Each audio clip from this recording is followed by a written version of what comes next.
തെരഞ്ഞെടുപ്പിന് പിന്നാലെ കണ്ണൂർ CPM-ൽ നാടകീയ നീക്കങ്ങൾ. തളിപ്പറമ്പ് നിയുക്ത MLA-യും CPM വിമതനുമായ TK ഗോവിന്ദനെ പിന്തുണച്ച് കോടിയേരി ബാലകൃഷ്ണന്റെ കുടുംബം. TK ഗോവിന്ദനെ വർഗവഞ്ചകൻ എന്ന് പാർട്ടി വിളിച്ചാലും ഞങ്ങൾ വിളിക്കില്ലെന്ന് കോടിയേരി ബാലകൃഷ്ണന്റെ ഭാര്യ വിനോദിനി ബാലകൃഷ്ണൻ. ഗോവിന്ദൻ ഉന്നയിച്ച വിഷയങ്ങളിൽ മറുപടി പറയേണ്ടത് പാർട്ടിയാണെന്നും ബിനീഷ് കോടിയേരി ജനൻ TVയോട് വ്യക്തമാക്കി. TK ഗോവിന്ദൻ വീട്ടിൽ സന്ദർശനം നടത്തിയതിന് പിന്നാലെയാണ് കോടിയേരി ബാലകൃഷ്ണന്റെ കുടുംബം പാർട്ടി വിരുദ്ധ നിലപാട് സ്വീകരിക്കുന്നത്. മിഥുൻ പിള്ള ചേരുകയാണ് വിശദാംശങ്ങളുമായി. മിഥുൻ, കുറച്ച് വർഷങ്ങൾ പുറകിലേക്ക് പോകണം. അക്ഷരാർത്ഥത്തിൽ ഒരു പ്രധാനപ്പെട്ട ഒരു നോവിൻ്റെയും ഒരു വേദനയുടെയും ഒക്കെ കഥ ഒരു പക്ഷേ കോടിയേരിയുടെ കുടുംബത്തിന് പറയാനുണ്ടാകും. അതും ഇതും കൂടി ചേർത്ത് വായിക്കുമ്പോൾ എന്തൊക്കെ ഉത്തരങ്ങൾ കേൾക്കാം?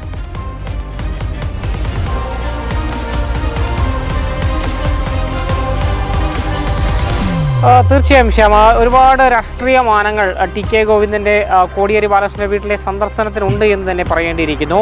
നമുക്കറിയാം, പാർട്ടിക്കെതിരെ പരസ്യ നിലപാടെടുത്തതിന് തൊട്ട് പിന്നാലെ ഒരു വർഗവഞ്ചകൻ എന്ന് വിളിച്ചുകൊണ്ടാണ് TK ഗോവിന്ദനെ പാർട്ടി നേതാക്കൾ അധിക്ഷേപിക്കുന്നൊരു സാഹചര്യമുണ്ടായത്. അതേ TK ഗോവിന്ദൻ തന്നെയാണ് മുൻ പാർട്ടി സെക്രട്ടറി ആയിരുന്ന കോടിയേരി ബാലകൃഷ്ണന്റെ വീട്ടിലെത്തിയത്. അവിടെ കുടുംബം അദ്ദേഹത്തെ ഇരുകൈയും നീട്ടി സ്വീകരിക്കുന്ന കാഴ്ചയാണ് കാണുവാൻ വേണ്ടി സാധിക്കുന്നത്. ഏതാനും സമയം അവിടെ ചെലവഴിച്ച ശേഷമാണ് TK ഗോവിന്ദൻ തളിപ്പറമ്പിലേക്ക് മടങ്ങി പോവുകയും ചെയ്തത്. ഇതുമായി ബന്ധപ്പെട്ട ചോദ്യത്തിനാണ് ഈ വർഗവഞ്ചകൻ എന്ന വിളിയെ എങ്ങനെ നോക്കിക്കാണുന്നുവെന്ന് കോടിയേരി ബാലകൃഷ്ണന്റെ ഭാര്യ വിനോദിനി ബാലകൃഷ്ണനോട് ചോദിച്ച സമയത്താണ് അവർ കൃത്യമായ മറുപടി പറഞ്ഞത്. അതായത് അത് പാർട്ടിയുടെ നിലപാടായിരിക്കാം, പക്ഷേ തങ്ങൾക്ക് അങ്ങനെ ഒരു നിലപാടില്ല എന്നാണ് വിനോദിനി ബാലകൃഷ്ണൻ പറഞ്ഞത്. അതായത് TK ഗോവിന്ദനെ വർഗവഞ്ചകൻ എന്ന് തങ്ങൾ വിളിക്കില്ല, അത് പാർട്ടി വിളിച്ചോട്ടെ, തങ്ങൾ വിളിക്കില്ല. കാരണം തങ്ങൾക്ക് പതിറ്റാണ്ടുകളായി TK ഗോവിന്ദനുമായും അദ്ദേഹത്തിൻ്റെ കുടുംബവുമായി ബന്ധമുണ്ട്, അടുത്ത സുഹൃത്തുക്കളാണ്. ആ ഒരു ബന്ധത്തിൻ്റെ കൂടി അടിസ്ഥാനത്തിലാണ് TK ഗോവിന്ദൻ ഇന്ന് കോടിയേരിയുടെ വീട്ടിലെത്തിയത്. അങ്ങനെ ഒരാളെ തങ്ങൾക്ക് എന്തായാലും ഈ വർഗവഞ്ചകൻ എന്ന് വിളിക്കാൻ വേണ്ടി സാധിക്കില്ല എന്നൊരു നിലപാട് തന്നെ അദ്ദേഹം എടുക്കുന്നു. സമാനമായൊരു നിലപാട് തന്നെ ബിനീഷ് കോടിയേരിയും എടുക്കുന്നുണ്ട്. ബിനീഷ് കോടിയേരി കുറച്ചും കൂടെ ലൈറ്റായിട്ടാണ് പ്രതികരിച്ചതെങ്കിൽ പോലും അദ്ദേഹം പറയുന്നത്, ആദ്യം ഈ കനത്ത തെരഞ്ഞെടുപ്പ് തോൽവിക്ക് തൊട്ട് പിന്നാലെ ഫേസ്ബുക്കിൽ ഒരു പോസ്റ്റ് ഇട്ടിരുന്നു.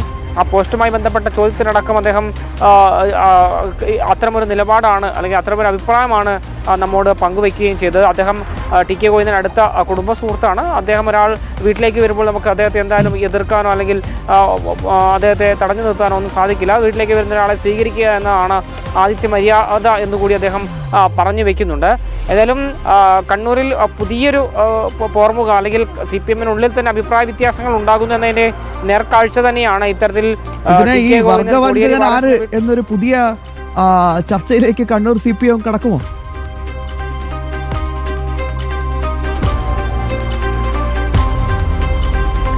അതിനുള്ള സാധ്യത തള്ളിക്കളയാൻ സാധിക്കില്ല. കാരണം കനത്ത തോൽവിക്ക് പിന്നാലെ പയ്യന്നൂരും തളിപ്പറമ്പും എന്ന് പറയുന്നത് പാർട്ടിയുടെ കോട്ടകളായിട്ടാണ് അവർ വിശേഷിപ്പിക്കുന്നത്. അതായത് എതിരാളികൾ പോലും ഇല്ലാതെ CPM ഭരിക്കുന്ന പഞ്ചായത്തുകളിൽ പോലും വലിയ ഭൂരിപക്ഷം ഈ UDF പിന്തുണയ്ക്കുന്ന സ്വതന്ത്ര സ്ഥാനാർത്ഥികൾക്കുണ്ടായിരുന്നു എന്നുള്ളത് CPM നേതാക്കന്മാരെ ഞെട്ടിച്ചിട്ടുണ്ട്. പ്രത്യേകിച്ച് പയ്യന്നൂരിൽ കാങ്കോൽ ആലപ്പടമ്പ് പഞ്ചായത്ത് എന്നൊക്കെ പറയുന്നത് CPM-ന് എതിരാളികളില്ലാതെ ഭരിക്കുന്ന സ്ഥലമാണ്. അവിടെ 5000-ലേറെ വോട്ടാണ് കുഞ്ഞികൃഷ്ണൻ മാത്രം നേടിയത്. അപ്പോൾ പാർട്ടി അണികൾ തന്നെ മറിച്ചു കുത്തിയിരിക്കുന്നു. കള്ളവോട്ട് ചെയ്യാൻ പോയ ആളുകൾ പോലും ആ കള്ളവോട്ട് കുഞ്ഞികൃഷ്ണൻ അനുകൂലമായിട്ടാണ് ചെയ്തതെന്ന് വേണം ഈ വോട്ട് വർധനവിലൂടെ മനസ്സിലാക്കാൻ വേണ്ടി സാധിക്കുന്നത്.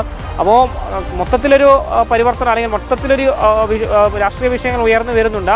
ആ കൂട്ടത്തിൽ ഈ കോടിയേരിയുടെ വീട്ടിലെ സന്ദർശനമടക്കം പൊതുസമൂഹത്തിൽ ചർച്ചയാവുകയും ചെയ്യുന്നുണ്ട്. ശ്യാം, മിഥുൻ പിള്ളയാണ് വിശദാംശങ്ങൾ നൽകിയത്. എന്തായാലും കണ്ണൂരിൽ പാർട്ടിയെ സംബന്ധിച്ചിടത്തോളം വർഗവഞ്ചകന്മാരുടെ എണ്ണം ഇങ്ങനെ കൂടിക്കൊണ്ടിരിക്കുകയാണ്.